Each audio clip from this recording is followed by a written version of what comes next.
Well, hello, I'm Simon King, and this is Nature Space with Haith. And today I'm with a very special guest of ours. I'll be chatting with Margaret Emerson. Hello, Margaret. Hello there, Simon. How are you today? I'm good, thank you. Weather's a bit miserable, but it's a good day. Well, I have to say, I'm actually, and we should say for our listeners, I'm in sunny, not so sunny Lincolnshire today. It's very grey. It's raining. So, and I'll explain that Margaret's down in Kent. So, you've said it's not very nice there, but I bet it's better than it is in Lincolnshire. Let's leave it at But it's that. grey, it's misty, it's raining, and it's breezy, but it is mild. Oh, we could almost be in the same office, and that's set the scene there for us. We've asked Margaret to join us. Margaret's, I say, special guest, and she really is. Margaret has been a customer of ours for quite some time, and that's obviously appreciated. But things took an even more detailed turn really during lockdown and in the 2020, I think, when we launched our armchair naturalist project, and we put an invite out to our customers and invited them to write some blogs. Obviously, at that point, we were talking about the connection with nature, and we wanted to try and foster this connection, this community connection, where people could share what they could see.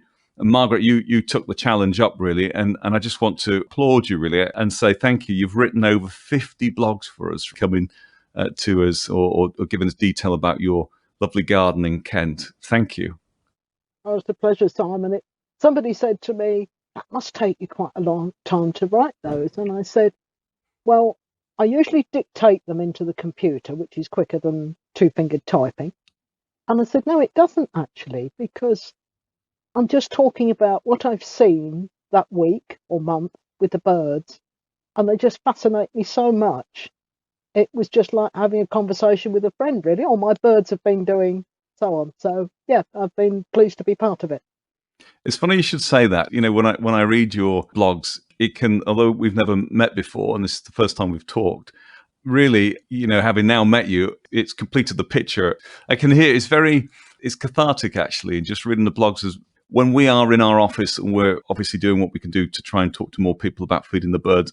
It's great for this to come back to us, to mirror it back to us so we can say, this is what our customer's garden, in this case, looks like. This is what Margaret's garden looks like. And actually, at a time when we ourselves were looking to remain motivated and to try and make sure that we were at the top of our game, really, during lockdown, particularly, because I think it would be fair to say, Margaret and the team here would echo this. We had calls from people who were very upset, very concerned, and it became quite a lonely time for some people. And we wanted to be here to have that conversation with them, to say, look, you don't have to be ordering something. Talk to us, phone our helpline and have a bit of a chat. And actually, the team here, I know Angela, who you deal with very often, Angela read your blogs and they were very touching and remain so. So, thanks for doing that for us. It makes a difference. And I think that's whenever you write something, you're not quite sure who's going to read it. But I just want you to know we've read them and they're brilliant, they're beautiful. Well, it's very kind, Simon, and I hope that being on your website, they made a difference to a few people as well during lockdown. I know one of my cousins used to say, have you written another one? Have you written another one? And he said, I've been making comments. Well, I could never read the comments, so I hope they were good ones. They were good. I'll give you a definition of good in this case. I think it's always when people miss something. That's when it's really good. And I just want you to know, when you haven't written one, people miss it. And that I think is the nicest thing I can probably say, really. So it's missed when it's not there. So there we go. That's appreciated. Thank you very much. I want to say to anyone listening, I had a sleepless night last night, really. I think Margaret knows where this is going. I wrote an email tonight. I said, don't worry, everything will be fine. We're only several podcasts in. It's our adventure, really, into finding out a little bit more about the bigger picture. We want to be a bird food company that doesn't just point fingers and say, you should be doing this, people should be doing that. We thought we're going to do it ourselves. We are going to push the boundary out, find out more about things like climate change. We're going to find out more about biodiversity loss. We've interviewed people who've looked at the connection between nature and autism and so on. So I naively wrote an email to Margaret just saying, don't have a sleepless night, because I thought, well, perhaps Margaret's not done anything like this before. And then I had a lovely email back. Do you mind me saying? Not at all, Simon. Not at all. So I got a lovely email back from Margaret saying that she wanted to come clean, that in a professional life of almost 40 years, Margaret was a meteorologist. And for 15 of those years, Margaret was broadcasting as part of her role with the BBC local radio, and for a time on national radio, and then moved to the other side with the ITV and did occasional interviews. And also, I think you were saying that one of the scariest things you've done was being on live TV on the ITN lunchtime news during snowy weather and so on. So it's actually myself. I've had the sleepless night. I'm sorry about that, Simon. What a wonderful career you've had there. Being a meteorologist, is that like being a scout? Once a scout, always a scout. Once a meteorologist, always a meteorologist? Must be. Definitely. And the first thing you do, I was started out as a weather observer while I was getting some qualifications. Then I moved into forecasting in various different roles. And the first thing a weather forecaster or a meteorologist does, you walk out the house, your head goes upwards, you're looking at the sky. And it's been said that that's the way, you know that person's a meteorologist because they're looking at the sky. Hopefully not followed by walking into a lamppost, but that's how it goes. But no, it never leaves you. I've been retired 3.5 years now, and I've still got my weather station in the garden, little manual station that I've had since 1981. And yes, I'm still interested in it. Obviously, the science and the technology is moving on. I've left. I'll be a bit behind the game now. But no, it never leaves you. Never leaves you at all. I'm sure it won't. Fascinating. I think we'll come on to the weather and whether you feel it impacts birds' appetite and so on. But the interesting thing for me there is that this is where your keen eye for observation comes from, isn't it? We talk about here at Haith being a nature detective and so on. When you're observing the birds, you're not just feeding the birds and walking away and then not looking at them or your garden again. You're observing them. Well, I am. Yes. I often, at the moment, I'm sitting in my area that I call my office, and I'm looking out the window at a holly bush, and in a minute there might be a few sparrows hopping about out there. They're not at the minute. They've probably taken cover because it's so wet. But if I'm working on my dining room table, I'm looking out at the bird table. So I see all the antics that the birds are up to, and the squirrels, 3 squirrels come into the garden at the moment. So I watch them, and they make me laugh. And my cat, and don't worry, she doesn't go out and get the birds because she stays in the house. She's a house cat. She loves watching them as well. She'll be sitting on the window watching the squirrels, watching the birds, and it's lovely. Yeah.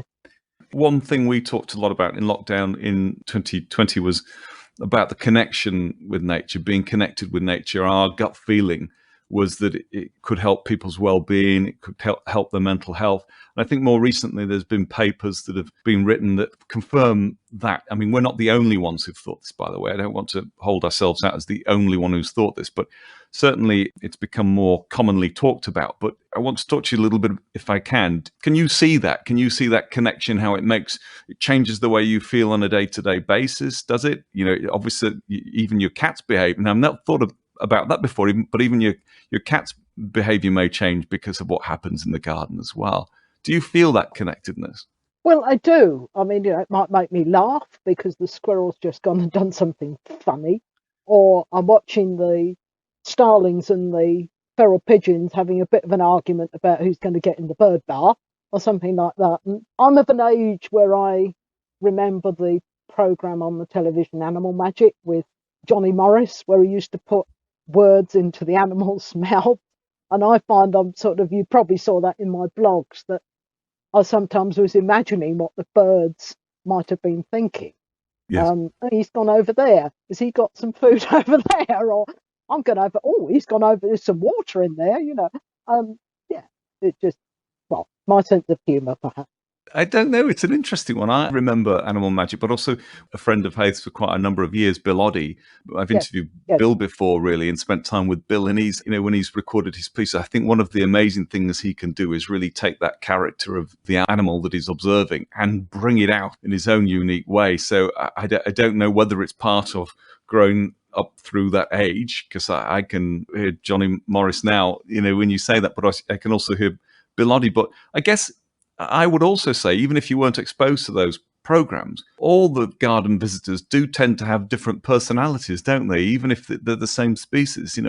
We hear from some of our customers who will say almost regular as clockwork, for example, they'll see a male blackbird but it's not a male blackbird, it's the same male blackbird. And they're convinced it's the same male blackbird, tapping on the garden window almost every morning, just to say, look, where is the food here? How long do I have to wait?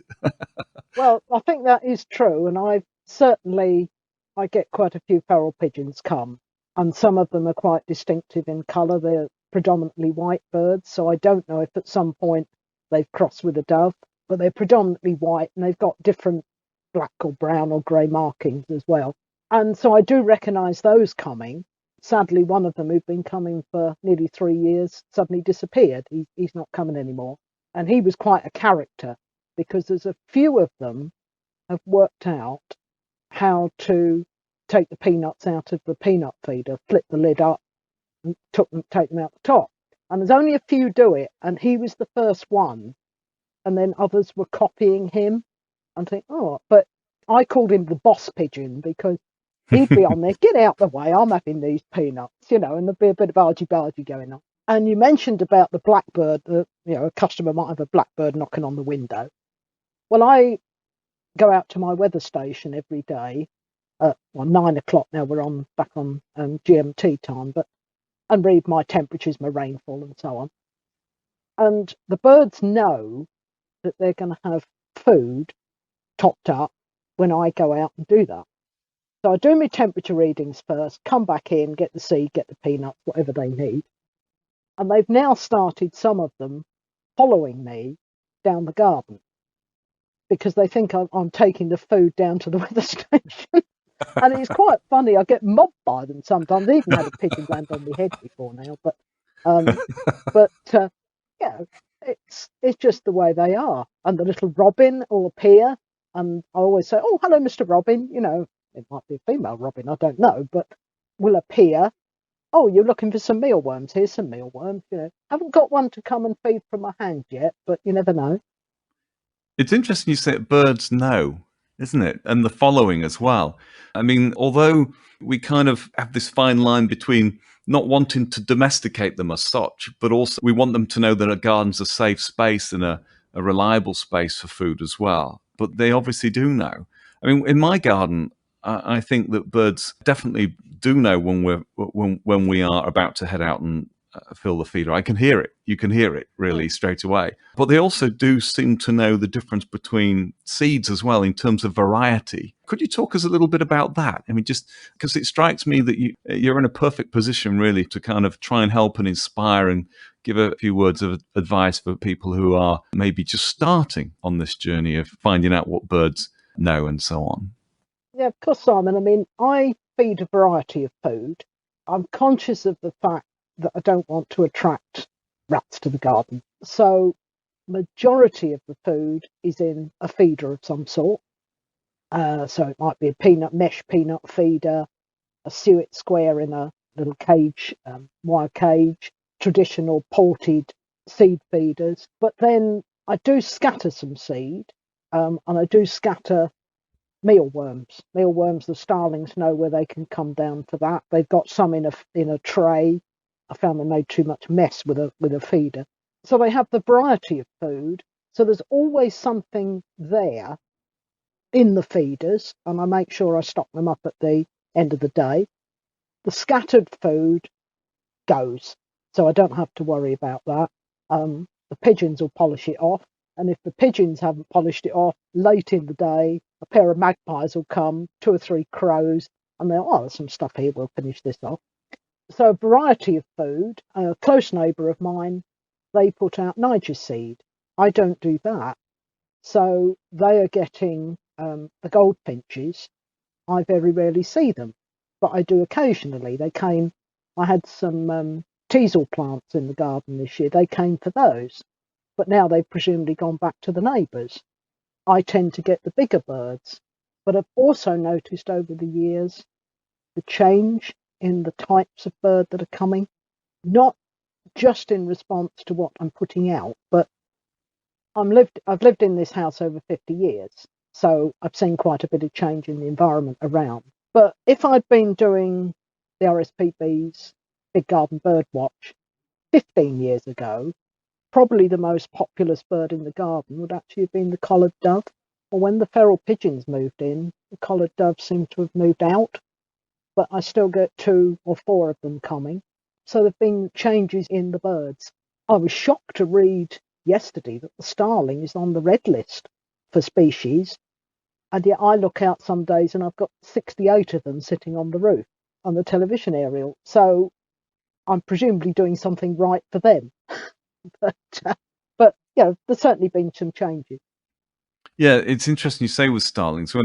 From when I joined Haith back in the back end of '99 and early 2000s and so on, there was a lot of talk in that maybe within the next 3 or 4 years. I was surprised really to read that starlings population was in decline even then, because we were also receiving more letters saying, what can I do to not feed the starlings?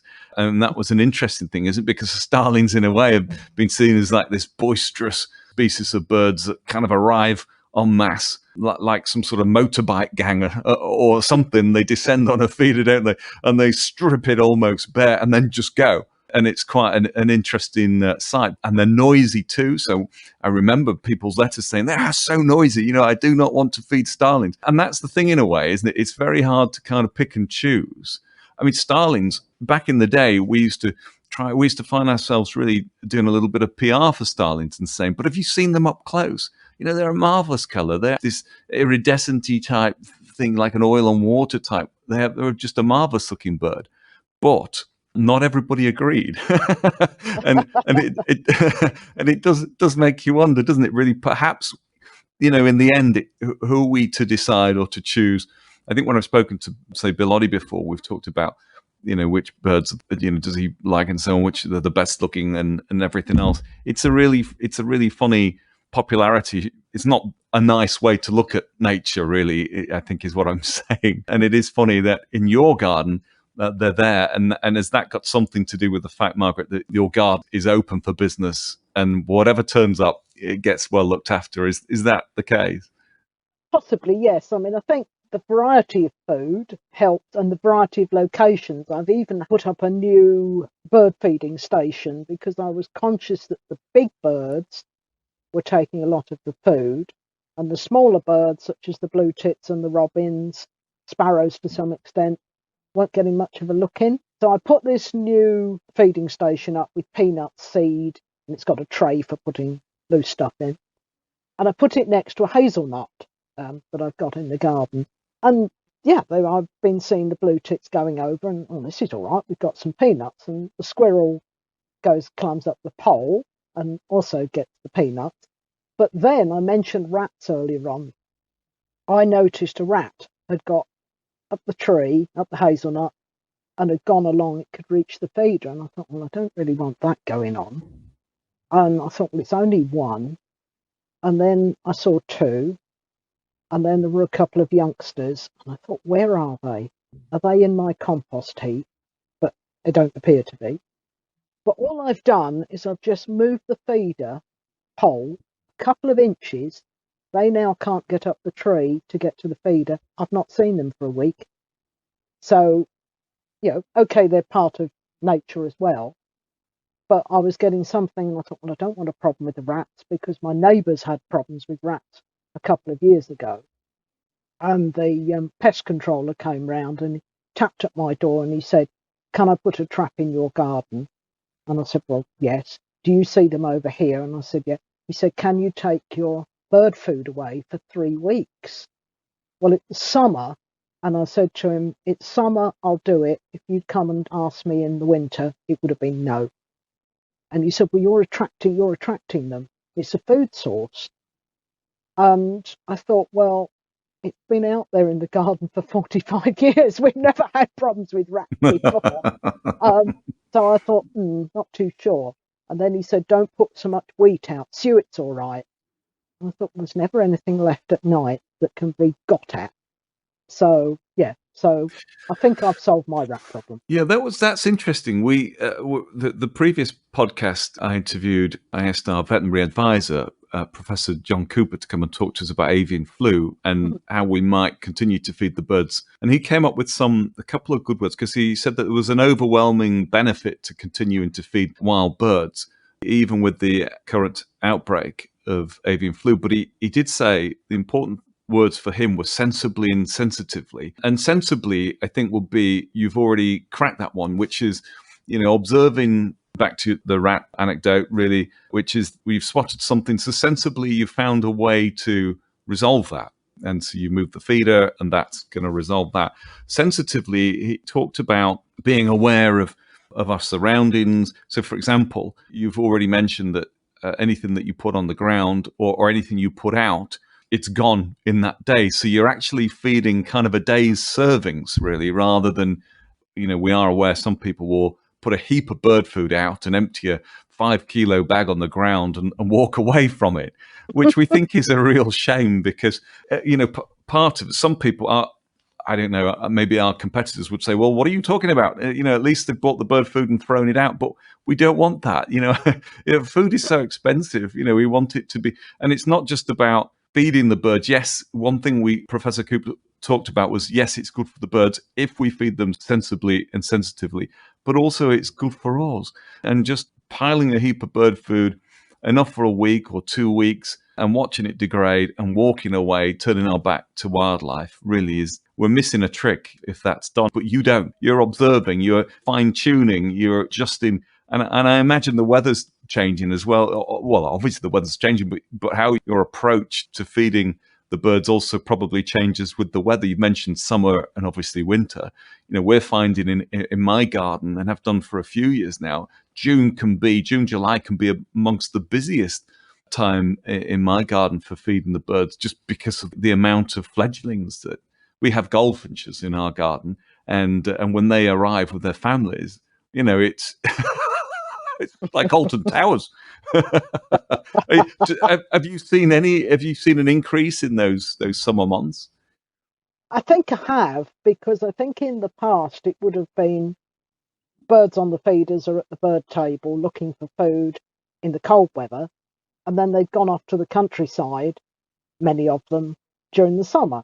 And yes, I do see a bit of a decrease, but not with the starling, because that's when the teenagers, as I call them, have turned up. They're youngsters. And back in the early part of the summer, I thought, how many are out there? And there were some adult birds. And I thought, there's 24 youngsters out there today. I actually looked out the window and I said, best of luck to you. I hope you make the winter. And they were all there. And then, as I say, 68 on the roof. That is the record. They must have been short of food elsewhere that day. But I think they are there constantly. The jackdaws disappear. They're there in the spring and they're there in the autumn and the winter. They tend to disappear in the summer, apart from the two who seem to be living in my chimney pot. But I think they are. I don't know what they've done inside. They must have built themselves a little platform somewhere. The blackbirds tend to disappear a bit. So I do see variations, but they're certainly back in force now. Yes. And it's not been cold. It's been very mild, hasn't it? I mean, do you find, if I watch the gardening programs, I watch Monty Donny, and he'll say these are the things you want to be doing, as back end of summer into autumn. What's happening in your garden? I imagine you're preparing for autumn and winter, but you're also trying to do that sympathetically, back to this sensibly thinking about things you move. I'm not trying to put words into your mouth, but I'm looking at your blogs here and I'm thinking, you're not just making this look like a kind of a blank canvas. You're trying to not undo the good that you've done throughout summer. So what will you be doing as autumn unfolds in order to keep your garden right for birds? Well, I'm not somebody who goes mad on tidying up, and birds and insects as well. I'm not somebody who wants my lawn looking like a bowling green. So it will have dandelions in it. It will have daisies in it. And I don't care. I mean, I might try and take the dandelion clocks off before they go and spread everywhere. So I don't go mad on tidying up. I tend to leave some of the plants unpruned, for example, columbine, which might have some seeds in it. I've still got some teasels left in the garden. Okay, my hazelnut is full of ivy, but I don't mind. And somebody said, oh, you want to take that down? And I said, well, a hazelnut that's been, I can never remain blocked back, hasn't got any weight to it. So if a branch were to fall down, would it matter? It's not like a big tree coming down on my house. So I've left the ivy for the birds. I rake my leaves up off the lawn, but I leave them in the flower beds. I've got about a quarter of an acre, I suppose, of garden, which for these days for a house is probably quite a lot. But, I leave some of it. And somebody said, oh, I want to prune these bushes for you. Somebody comes and help. I said, no, leave it. I said, the front garden, part of it is on a slope. Leave it. That's a little nature reserve almost. They can go in there and do what they like. So that's my approach to it. Making sure over the winter that the birds have got water still. And over the summer, that was a big thing. I was actually having to fill, I've got big plant saucers, 12-inch plant saucers. I was having to fill them 2 and 3 times a day in the summer. So always make sure that that's there and cleaned, rinsed out every day, possibly topped up late afternoon. So the bathers, before they go off for the night, the starling birds seem to have their bath about half three in the afternoon and then go off for the night. So I always make sure they've got clean water. So, clean the feeders from time to time, sweep out if there's any surplus old seed left in the bird table, just the little things that I can do that will help. I love that you call them bathers. It is like a little family group. Right, go on, kids, go and have your bath now before you go to bed. And they're all in there, and and then a pigeon comes over and get out. I'm in here. Do you think people miss a trick when they don't put water out? Because I think the assumption is, particularly I think throughout autumn and winter, that there's going to be plenty of water, so we don't need to put water out. But I agree with you; it is exactly the opposite. And as the weather gets cooler as well, and obviously freezes, then it can be even harder for birds to find fresh water. But they miss a trick, don't they? Because to watch birds bathing and congregating, it's fascinating, isn't it? That water. It is. And I don't notice it so much with the starlings, but the feral pigeons, they'll go in and have a bath, and obviously there's water going everywhere, and then they sit on the lawn to dry off. And they've got their wings out a bit, and then they go off. The starlings just bathe, and that's it, off they go. That's quite funny to watch. Yeah. I love that. It's it should be broadcast on the internet full time, shouldn't it? Really, it is fascinating to watch that. I think we've touched a bit there on hygiene as well, and obviously one thing we're really keen to do is promote good hygiene at feeders. How do you go about keeping your bird feeders clean, Margaret? I have a routine where I will empty say a seed feeder with the feeding pot. I'll empty it out completely because they do sometimes get rain in and block the bottom pot. Empty it out completely, use some disinfectant spray, and then put it back out so they get done. If there is any old seed, not that it very often is left in the bird table, and it's getting a little bit, it's got wet and it's in a mess, I clear that up as well, because I've actually put in the bottom of my wooden bird table a piece of board so I can lift that out and clean it. But sometimes you get seed guts underneath it, so it needs a bit of attention. Seems to be a magnet for earwigs as well, actually. Oh, really? Yes. That's interesting that you say about. So you've got some sort of contraption that's capturing any waste husk. Not the nicest thing to talk about, but obviously bird feces as well, and so on. Yes. Potentially. Yes. Now that's a great idea, particularly during any outbreak of avian flu and so on, because getting those off the bird table makes great sense. So I'm conscious of, well, I don't want to have a problem with the birds coming, and I'm always on the alert. I've never seen any birds that look unwell in a group, so I'm on the alert for that. And if I did see some that looked as if there was a problem, I'd alert somebody to that fact. But I think it's important. I mean, you don't want to be attracting the birds, but then doing them harm at the same time, because over the years, I've not seen any in the garden for a number of years now. Greenfinches used to have a lot of greenfinches, and they've suffered, haven't they, with a virus or an illness that's affected them. So I don't see those at all now. Trichomoniasis. They were regular visitors. Bullfinches used to be probably 40 years ago. Don't see those at all now. Do you see, you've said you've lived where you've been for 50 years, so I guess you probably would have seen, like most of us have seen, the areas around our gardens become more homes, more industry, more commercial, and so on. So I suppose some of those, but the bullfinch, for example, that that I see as a traditional country dweller, but possibly venturing into our gardens to consume seed heads and so on.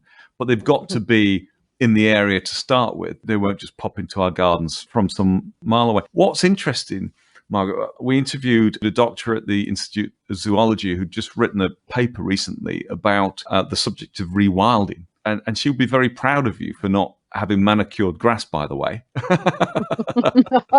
I wouldn't have time to have it manicured. Well, you would be getting 10 out of 10, really, for blowing those leaves back into the border rather than picking them up as well, because you can imagine what insects and invertebrates and so on will live there throughout the year. So that's fine. And her research shows that, and her team's research shows that rewilding can actually help. And this is coming back to what we've talked about, really, in terms of studying the weather and so on, is that rewilding can actually help combat some of the worst of climate change and biodiversity loss. So this is a really interesting point, because it brings us a little bit full circle to where we started. But the other thing really about that is that by leaving these areas of space in our gardens that we become less precious over and less cosmetically worried about, turns out are much better for wildlife than we've ever thought. So even a small space, but also back to our bullfinch, is that what our gardens, we're understanding now, are becoming these stepping stones for nature. We've heard about wildlife corridors as well. And we at Haith would like to think that this is one of the reasons, or one of the other reasons, really, Margaret, why talking to yourself is brilliant, because we want people to understand that, yes, it is their own garden, and they are, I think it's fair to say, some people say these are my birds, and we write back to them and say your birds, and that's fine, they're yours. But I want our customers, and even people who aren't our customers, to understand that actually everybody's gardens, in a way, have become these stepping stones, and combined they become this super highway for nature to make its way up and down the countryside, and so that they can find then core pieces of habitat, which is probably where the wildlife trusts and the RSPBs and so on are investing in huge land space and developing it, or not developing it, but creating habitat which is safer for a larger amount of birds. But our job in our own gardens is to offer this highway. Some birds will stay either in our gardens or in that locale. Others will make their way through the countryside. I went to a fascinating presentation at the Linnean Society in London, where I'm a fellow, and they talked about butterflies and how they're making their way up the country from south to north in the UK as the weather patterns are changing, as it's becoming warmer. Then the food sources, the plants and so on, beginning to actually grow slightly further north. I mean, we're talking about inches and so on, but over obviously years and years and years, it's starting to add up, so that butterflies are making their way to the north. So I just want to say that it's your good self and people who feed the birds who are creating those stepping stones. So individually doing a great job in your garden, but all these garden spaces added together are making a huge difference. They have to. I'm sure they are. I mean, it's I don't know where my flock of starlings They're comes yours. from. They're yours. Yeah, I know they roost in the neighbours about 4 or 5 doors away. They roost in there where they are with the youngsters. But I see them fly off now, and they're going off into some woodland that I can see that's about a mile away. And they're doing their, well, not quite a murmuration, but they're all gathering together in the evening. I think, right, that's it. They've gone for the day now. The pigeons seem to come from different areas, because some go earlier and they fly in towards the town centre. So I always say to myself, well, they're going for their fast food in the town for tea, and others go off another way. And I assume the collared doves are more local, because they'll be out there probably only about 10-15 minutes before sunset. Blackbirds and robins around later. But yeah, so they're round and about. I think there's some robins and blackbirds nesting in my neighbour's garden in a bush where they go out of my garden. Don't think any of the birds last winter or spring took advantage of my 2 bird boxes. I could be wrong, but I don't think they did. And well, I did have a bee hotel in the garden, but that fell off the fence during the winter, so I'm not sure. I'm not sure that did too well either. But yeah, little differences, little differences. I mean, I know my neighbours said to me it would be better if the feral pigeons weren't here, and you think, well, okay, but they're coming here for a reason, and I think they protect the smaller birds. And they sound a bit weird, but the pigeons just all suddenly take off because something spoke them, upset them, and all the little birds then know that they can get away into the bushes because they've seen the pigeons go. I mean, that see. may be wrong, but I think they protect them.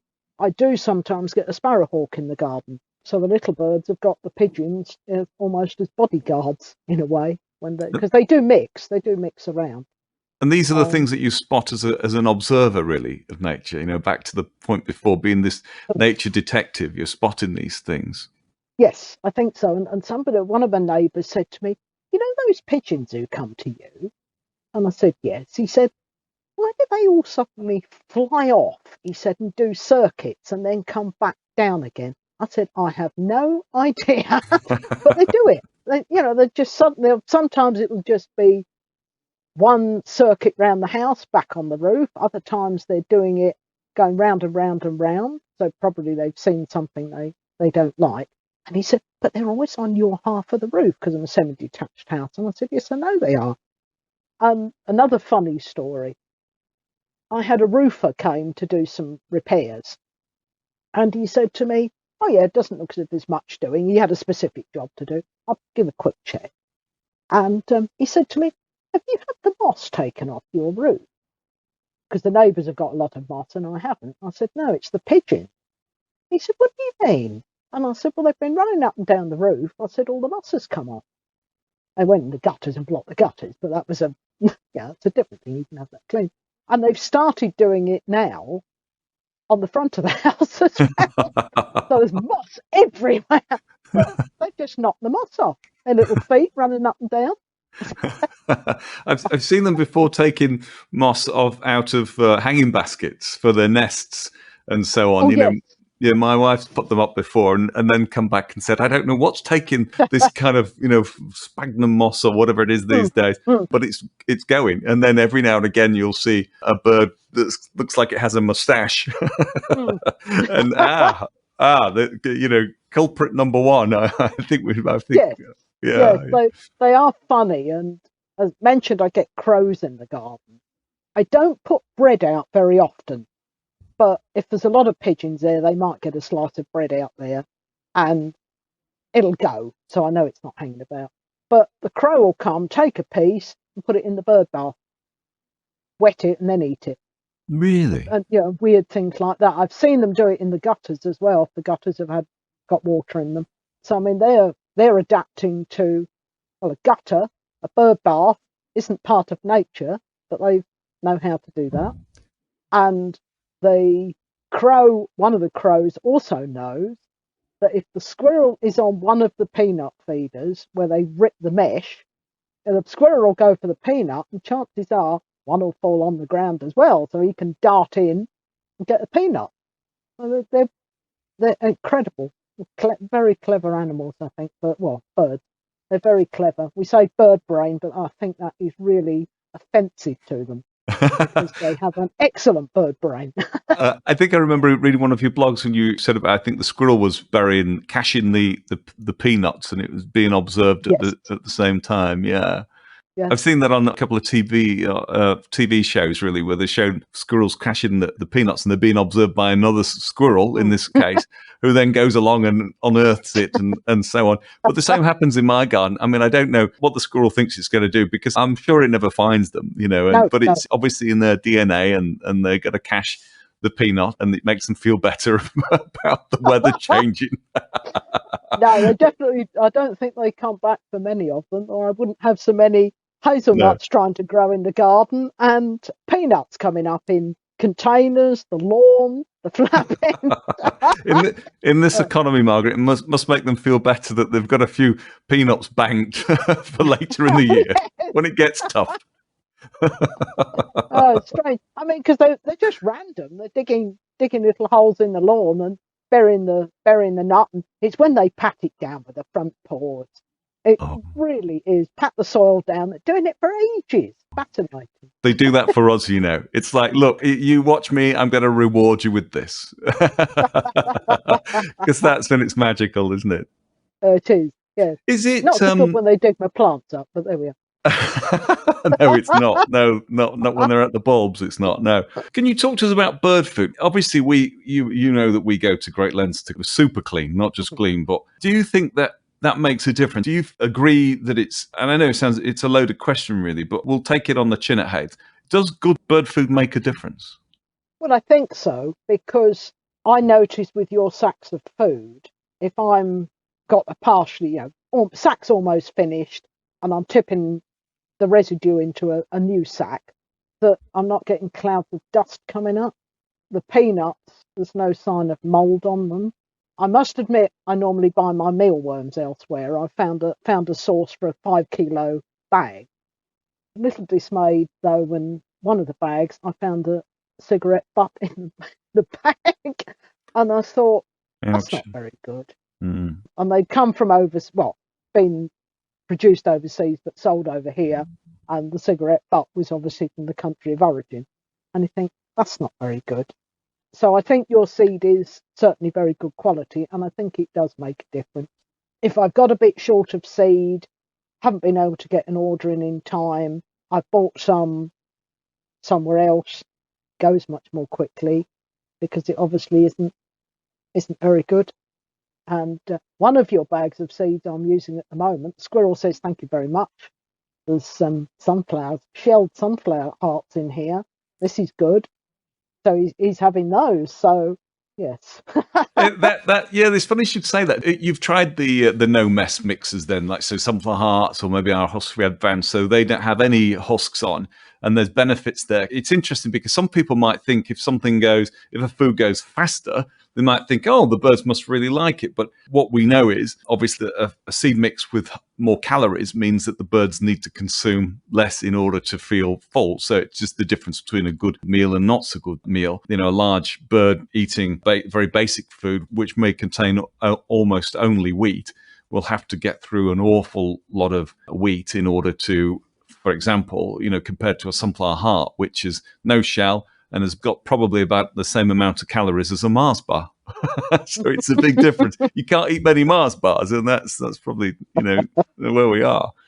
But the squirrel likes them without the husks on. Oh yeah, well, there's less effort. He can just sit there and have a tuck in to get his energy up for burying all the peanuts. That's what I imagine he's doing. It's the circle of life. Well, yeah, he was sitting in the little tray where I'd put some mealworms and a bit of seed. And I thought, what's he up to now?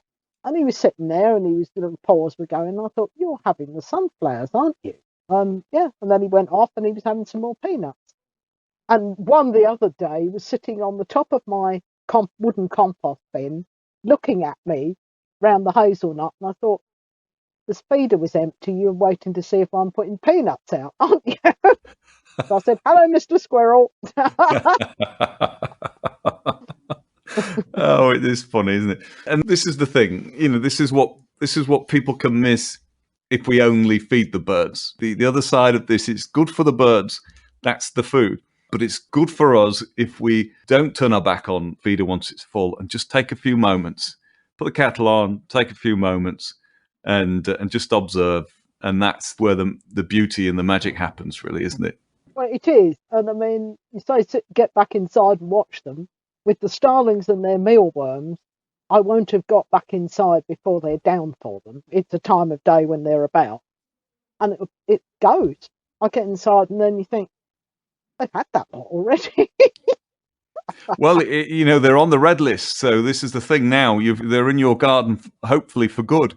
And it's interesting, isn't it? Do we change our approach when we spot that they're on the red list? I guess, we have to feel to ourselves, you must be doing something right. Is it food? It's the water. And I suppose we're blessed by maybe things in the countryside that work in their favor as well. So we're never quite sure what will turn up. But I think perhaps when whatever does turn up, we need to look after them, don't we? And it's interesting that you've spotted that the starlings, because you would never know that they're in fewer numbers, because, as I say, and as you say, when they arrive, they look like a gang. They have, oh yeah, they have purpose. Serious stuff. Yes, when they arrive. But no, I mean, in this area, you wouldn't think there was a problem with starlings at all. But it's just lucky that little group has obviously found the right environment. I'm not very far from the countryside. About a mile down the road, there's quite a bit of trees, a bit of woodland, heathland, and so on. So I mean, they're probably, this particular area where I live, most of the houses have been here 60 years, 70 years. There are newer ones around, so it's probably fairly well established area. And I'm only a couple of miles from the North Downs, so there's things there. It's a lovely part of the country, isn't it? Yeah. It is. I mean, it's not called the Garden of England for nothing.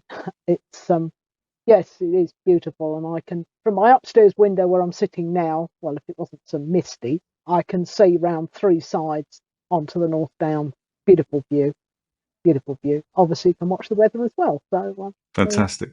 I should tell you before, and then probably I'll leave you then to go and look after those starlings. We're, I think you'll have seen our blogs and so on, just informed that we're moving from our current place here in Grimsby. We're moving to Louth, which is the next town, really. It's a lovely market town. It's on the edge of the Lincolnshire Wold. One thing we'll be doing, and this is a promise for you, Margaret, as well, we're certainly not a company that's going to be pointing fingers and saying, you must do this in your gardens. We're going to give more commercial space back to nature. So we've got a 2-acre plot, and around about 20-ish% of that plot's going to be handed back to nature. So we're going to be looking at rewilding, planting native species of trees. You've already mentioned how important trees are in your garden, but we're going to be dedicating some of that space and just leaving it. We've got wildlife attenuation ponds, so we're going to tick the fresh water box as well. And we're going to be looking to increase the net biodiversity of that site so that by the time we've built on it and then planted on it, there will be more nature on there than was on there before we started the project as well. And we'll be creating lots of space for our teams as well. So Angela, who I know you deal with, Angela and the team will be able to go and have a break with nature. So they'll be part of this, and we'll create a stepping stone, obviously, on our plot and our commercial space for nature, that nature can come and visit us or come and make its home and find its way, up and down the country from there. So all our gardens, and we want to encourage, commercial companies as well to do the same. Why not make space for nature in our commercial backyards as well? And then we can put all this space together, attract, help, retain, sensibly and sensitively look after more wildlife. And then we've all got skin in this game, really, which is, in the end, it's a fantastic and rewarding hobby, isn't it, really? Oh, it is. Talking about, biodiversity and things like that. I was a meteorologist. I was actually with the Met Office, so, the state provider of weather services, and our headquarters moved down to Exeter onto a brownfield site a couple of miles out of the city, but the site was put in with biodiversity in mind. A few years later, the trees have grown up, there's a pond, they do surveys of the wildlife and trying to be as environmentally friendly with it as they can be. And you'd think, well, that's a big organisation has done something, built a massive building on this brownfield site, but nature's still got its place. And I don't know how many species of animals are now in the environs, but very important. That's a lovely way to leave things, really. Nature's still got its place. I think they're going to ring in my ears, actually, because nature very much will have its place. It should do. We're a wildlife company. It should do anyway. But, really, we're going to make sure it does have its place. And perhaps you can come and see us up in Lincolnshire when we're establishing things. If you fancy a journey up this way, it'd be great to see you. Yeah. Okay, Margaret, I'm going to say goodbye, and I'm going to leave you if there's anything you want to summarize with. But from my perspective, and obviously the teams here, we want to say thanks for taking up the challenge, really, writing those beautiful blogs. please continue doing so. We really invite you to continue doing that. And I would like to say that obviously those blogs have helped us as a company, and we know others have read them as well. So they've resonated with other people, and the work you do to make space for nature in your garden is certainly inspiring. And over to you, Margaret. Really, anything you want to leave us with?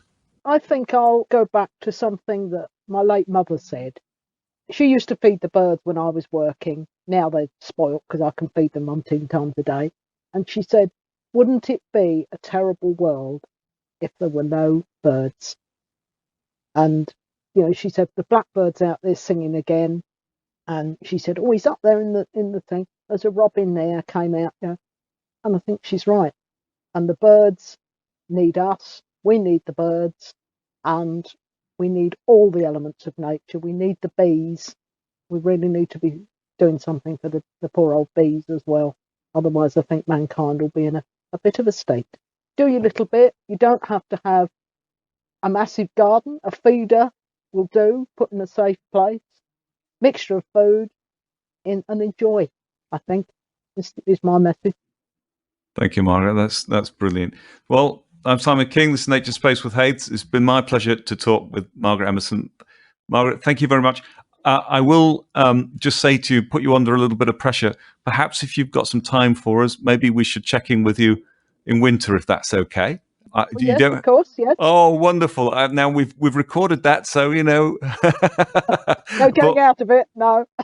Well, if you have a think about that, but if you're happy to do so, I'll check in with you during winter and we'll find out what's happening in the bird garden there. But thanks ever so much. I could let you know if the redwings have come back. They didn't last winter, but winter before, lots of redwings. My first time with those in the garden. So that's the holly bushes. The berries on the holly bushes. Oh, that's the secret. Yeah. So that's bringing the winter thrushes potentially. Oh, leave us on a cliffhanger. I like that. Yes. Will I see them this year? Okay, Margaret. Thank you very much. Thank you, Simon.